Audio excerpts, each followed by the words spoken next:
Et quand on a ce privilège, on le fait sans hésitation. Euh, alors, comme vous l'aviez dit, mon nom c'est Robert Dolciné, je vis à Hamilton, en Ontario, et je suis un ancien de l'église baptiste de Bolos. Ici au Canada, je suis professeur de français et j'enseigne aussi la psychologie et d'autres sujets. Mais ce que je fais chaque jour, c'est de parler de Dieu, parce que je suis, je suis le résultat de son travail.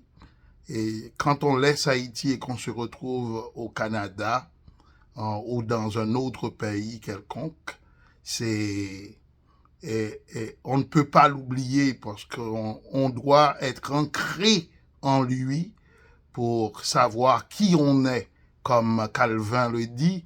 Et si on veut savoir qui on est, c'est à Dieu qu'il faudra le demander. Et nous sommes à Noël. Alors, il nous faudra parler un peu de la raison même de cette saison, et qui est Jésus-Christ.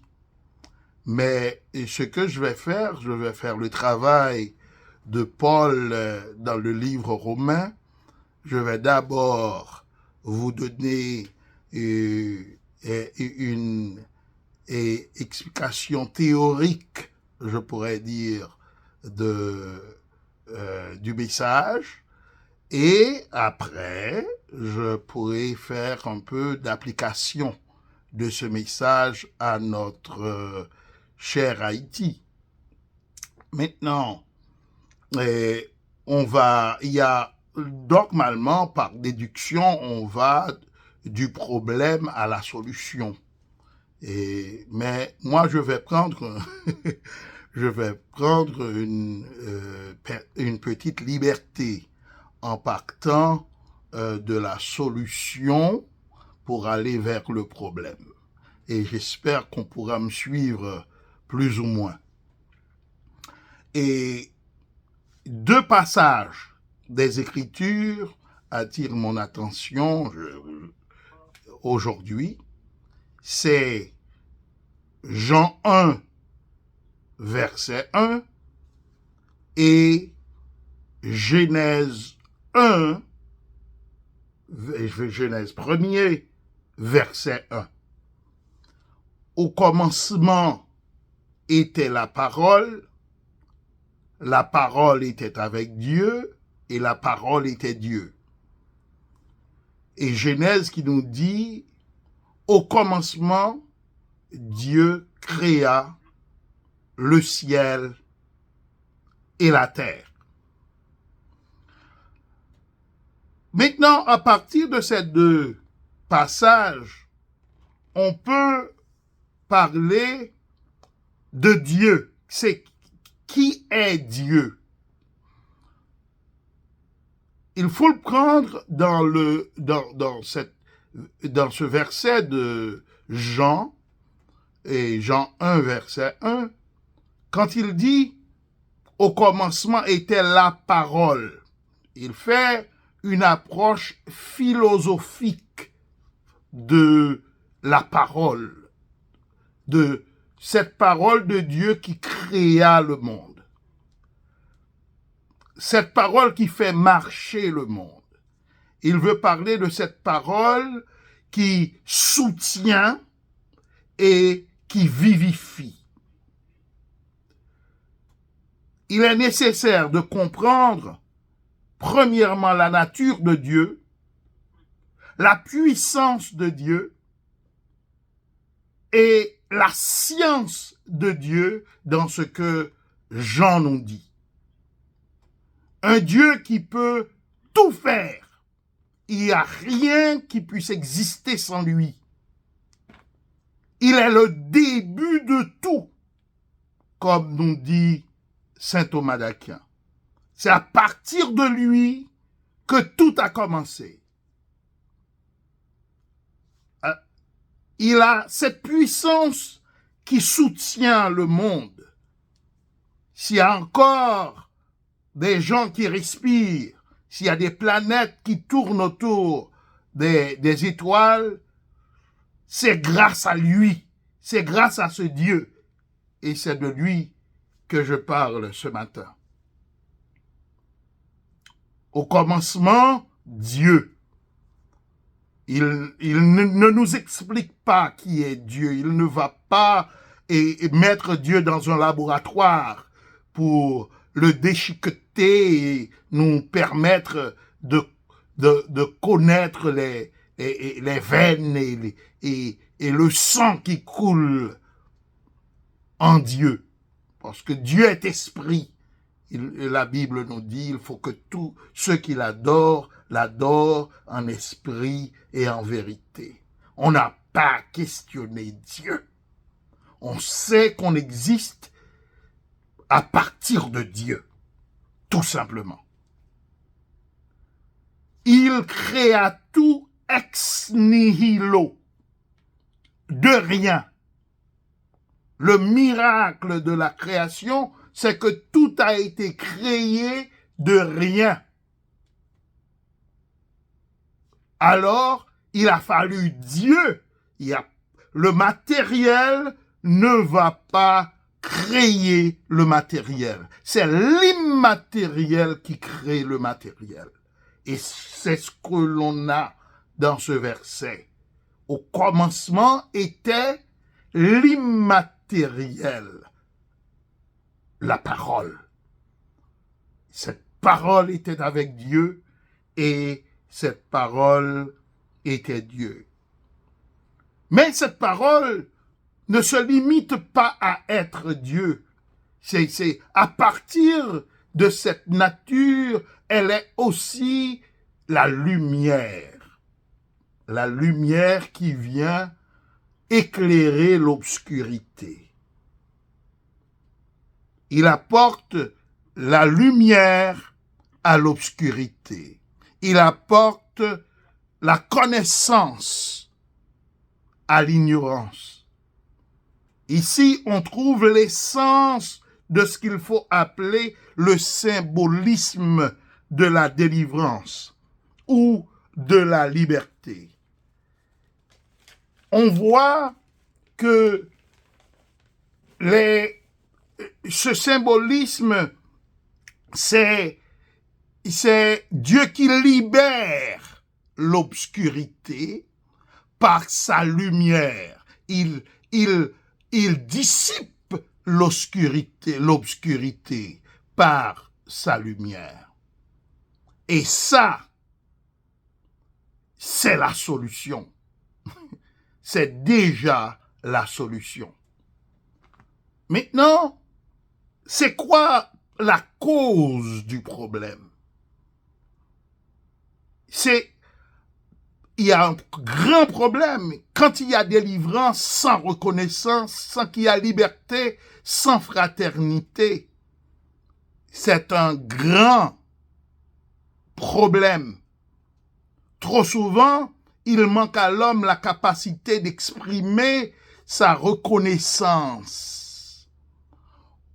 Pour le faire, il doit se couvrir d'humilité, d'où ce que nous appelons le symbolisme de l'humilité. Le symbolisme de l'humilité.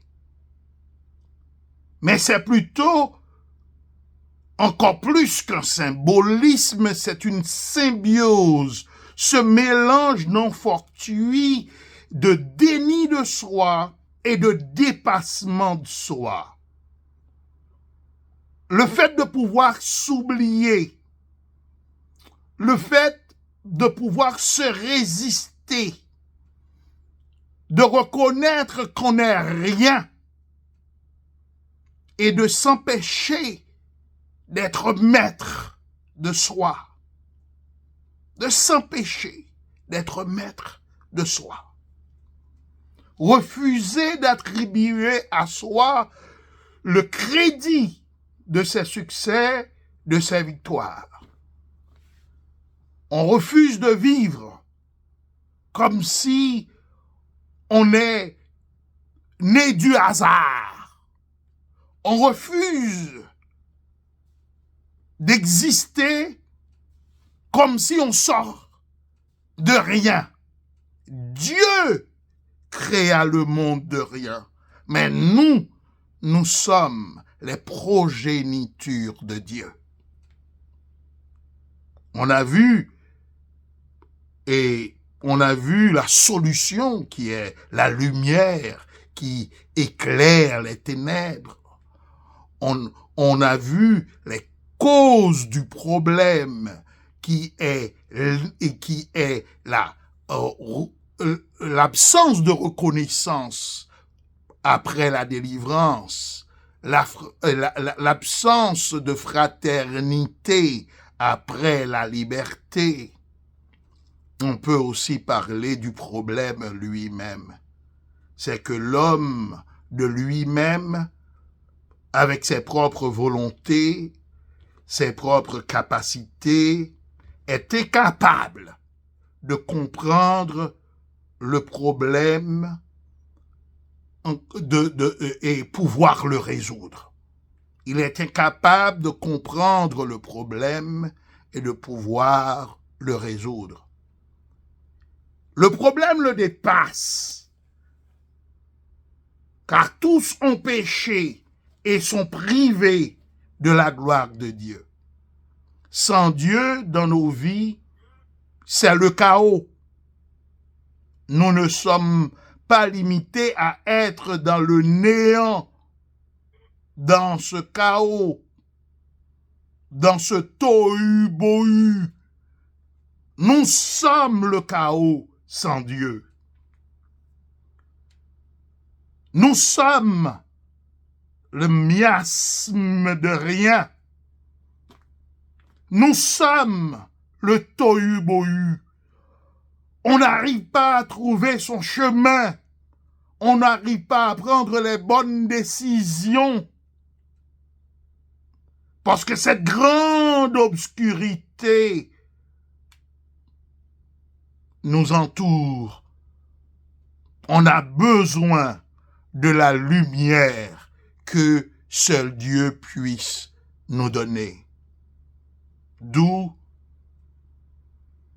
le troisième symbolisme, le symbolisme de l'espoir. C'est ce qui nous amène à la naissance de Jésus-Christ.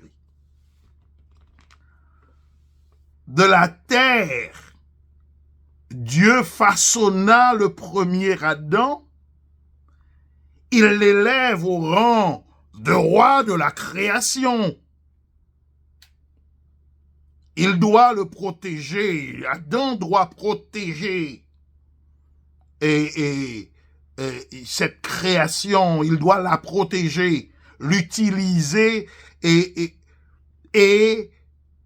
en prendre soin. Lui, Christ, il est cette lumière qui pénètre. Il est le deuxième Adam. Il vient, il fait une autre création, parce que quand on se donne à Dieu, on devient une autre créature. C'est une autre création, nous dit Paul, qui commence. Et Jean, dans son évangile, met l'accent sur la lumière qui pénètre les ténèbres. Alors, Christ, lui, il est venu comme lumière pour cette obscurité qui représente notre ignorance, qui représente notre orgueil. On se croit trop grand pour le recevoir. On se croit trop grand pour accepter le fait qu'on a été créé. Christ est venu pour que nous puissions l'accepter et reconnaître en lui notre lumière. Alors,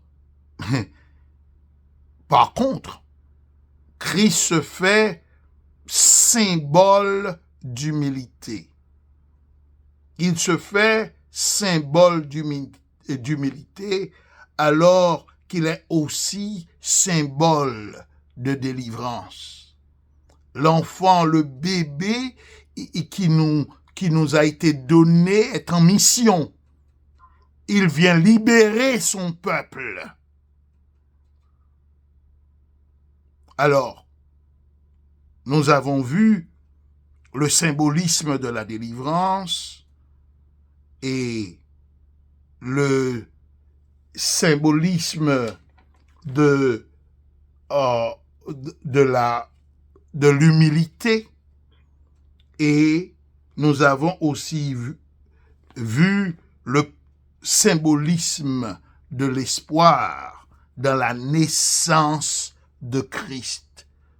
Tout ça, c'est dans la naissance de Christ. Christ qui naît dans une étable. C'est l'humilité. Christ qui est donné à ce monde, c'est la délivrance. Et à cause de cet acte, il est aussi le symbole de notre espoir. Mais pas un symbole et abstrait, un symbole réel, des actes réels que nous devons embrasser, que nous devons accepter. Alors, c'est quoi l'application de tout ça à nous autres Haïtiens?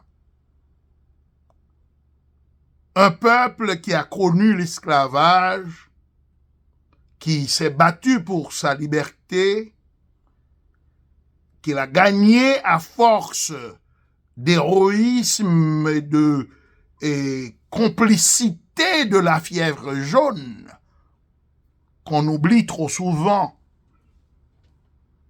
Parce que cette fièvre jaune a détruit pratiquement les 2/3 des soldats français qui étaient arrivés à Saint-Domingue. C'est ça, l'apport de Dieu à notre délivrance. Même si c'était pas ça, même si il n'y avait pas la fièvre jaune.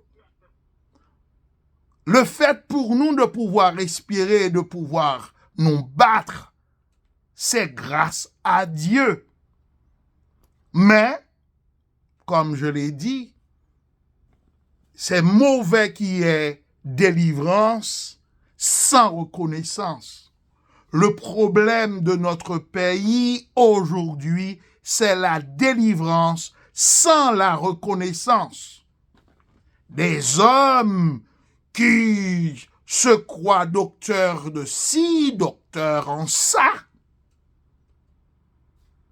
qui prennent le plaisir de minimiser l'apport de Dieu dans la bataille de Vertières, par exemple,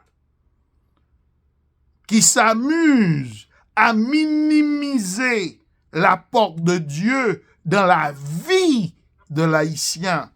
On ne pourrait pas être libre sans lui. Alors on a besoin de cette humilité. On a besoin de cette leçon d'humilité reçue de Jésus-Christ, qui est Dieu dans son intégrité, mais qui accepte de venir naître dans une étable. L'humilité peut nous permettre de comprendre Dieu un peu mieux dans notre vie. Et pour atteindre cette humilité, il nous faut le déni de soi. Mais est-ce possible? Il nous faut le dépassement de soi. Une tâche presque impossible, je pourrais dire, à l'homme, s'il doit le faire de lui-même. Il lui faut Dieu pour le faire. Ainsi, nous pouvons dire qu'il y a espoir. Il y a espoir. Il y a un reste que Dieu garde pour lui. Il existe encore